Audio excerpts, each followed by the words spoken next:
I remember the exact moment it hit me. I was standing in line at Target, kids in the cart, grabbing the usual groceries and a couple of those just because impulse buys. I swiped my Chase Sapphire Preferred card, heard the little beep, and on the screen popped up that familiar message. You just earned 3x points on this purchase. I smiled, felt like a tiny win, like the bank was throwing me a bone for being a loyal customer. Later that night, staring at my phone in the quiet of the living room while the house slept, I started doing the math. That month alone, I'd racked up almost $400 in rewards value. Free money, right? But something felt off. Prices everywhere seemed a little higher than they used to be. The same carton of milk, the same tank of gas, and I kept hearing friends complain about how everything costs more. I wondered, where is all this free stuff actually coming from? Because banks aren't charities. That quiet question stuck with me, and the more I dug into it, the more I realized the credit card reward system isn't the generous gift we've all been sold. It's a brilliantly designed machine, one that feels rewarding on the surface, but quietly shifts costs in ways most of us never see. And once you see it, you can't unsee it. But here's the good news. Understanding it doesn't mean you have to give up your cards or live like a monk. It just means you can stop feeling played and start feeling a little more in control. Let's back up for a second. Most of us grew up thinking credit cards were just convenient plastic. Then the rewards programs exploded. Cash back, points, miles, travel credits, airport lounges. It started feeling like the banks were on our team. Spend with us, they say, and we'll give you something back. We see the ads, we hear the stories of people turning points into dream vacations, and we sign up. I did it. You probably have too. And why not? It feels smart, responsible even. You're not just spending money, you're investing in future free stuff. But here's where the story quietly flips.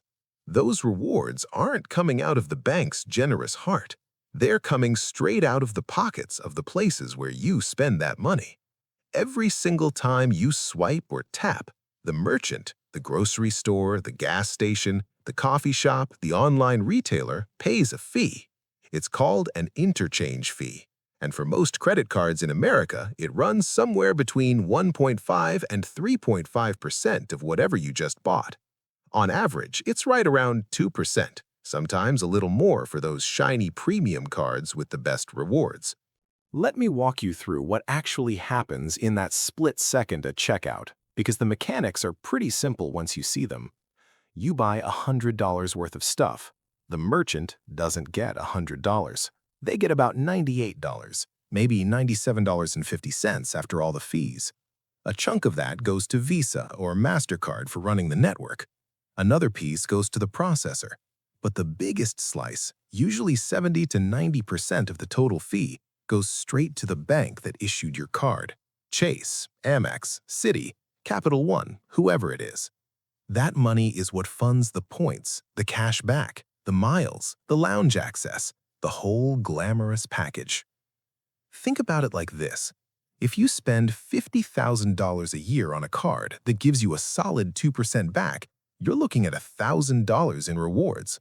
Sounds great, but the merchants you spent that $50,000 at paid roughly $1,000 to $1,500 in fees on those transactions.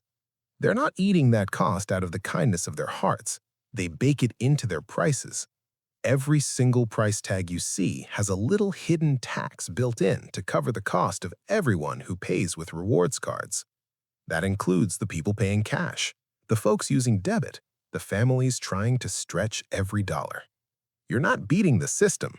The system is quietly moving money from one pocket to another, and the bank is taking its cut in the middle.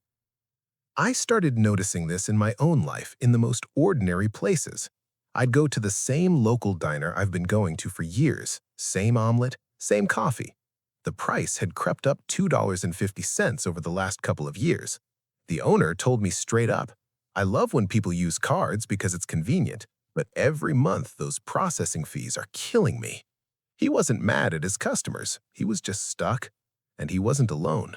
Small businesses, big chains, online shops, everybody absorbs or passes on those fees. And the more premium the card, the higher the fee.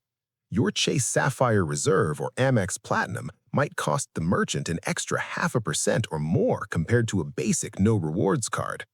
That's why some places have started quietly adding surcharges or cash discounts in certain states. It's not personal, it's math.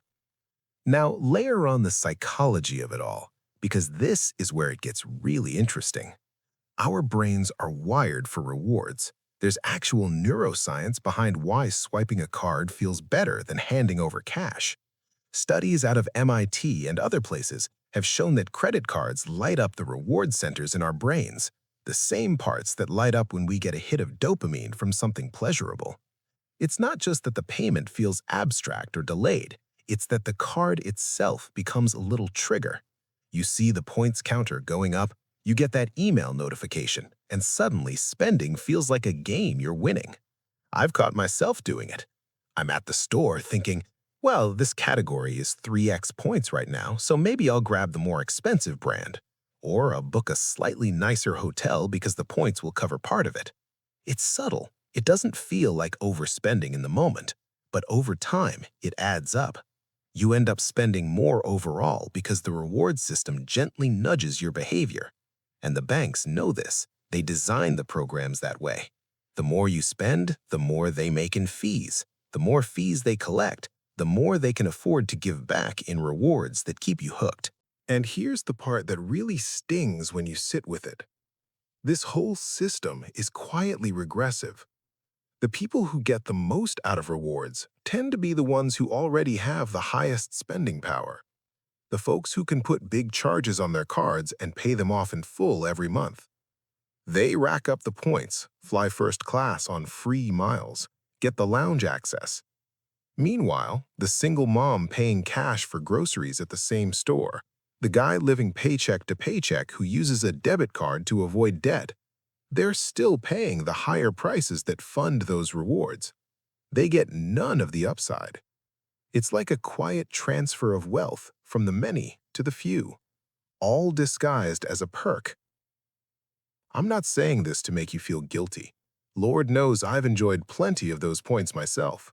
I've used them for family trips we probably wouldn't have taken otherwise. But once I saw the machinery behind it, I stopped romanticizing it. The rewards aren't evil, they're just not free. And pretending they are keeps us from asking the harder questions about our own habits. So what changes when you internalize this? For me, it was a quiet but powerful mindset shift. I stopped seeing rewards as free money and started seeing them as a discount I was already paying for in higher prices everywhere. It took some of the emotional charge out of chasing them. I still use my cards, but I use them more deliberately. I pay attention to whether the category bonuses actually match my real life, not just the flashy marketing. And most importantly, I make sure every single month the balance is zero before the due date. Because the second you carry a balance and start paying interest, the whole equation flips in the bank's favor. Interest is their real moneymaker, way bigger than the interchange fees. Rewards are just the shiny lure to keep you in the ecosystem.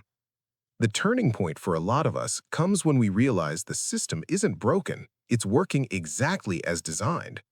The banks aren't out to scam you, they're running a business. And in a strange way, that realization is freeing. You stop feeling like you're missing out if you don't max out every category bonus.